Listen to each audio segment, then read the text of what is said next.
In this short video, I'll be showing you the brand new documents functionality within Nomisma. Now, within a bookkeeping profile, you'll see documents located at the bottom of the left menu.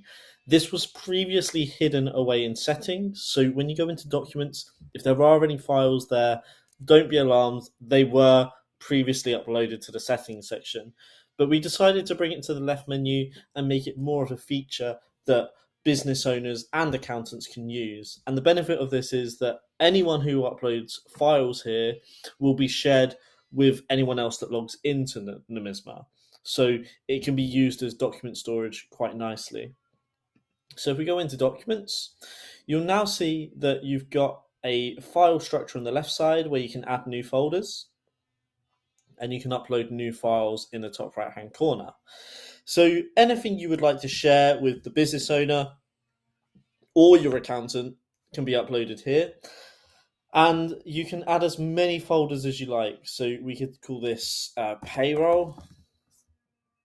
And then you could upload every monthly payroll file here if you wanted to. So let me just go ahead and upload a screenshot.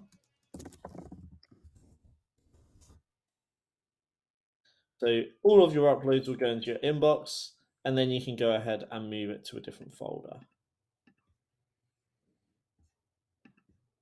Yeah, so now I've got that file within the payroll section, and you can go ahead and edit it, download it, or delete it. So it's a simple functionality, but it is really powerful if used properly.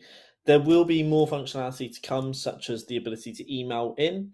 And basically what that will do is take any attachment on an email that you've sent to a Nomisma email address and upload it to your Nomisma document section so that you don't have to manually upload it yourself.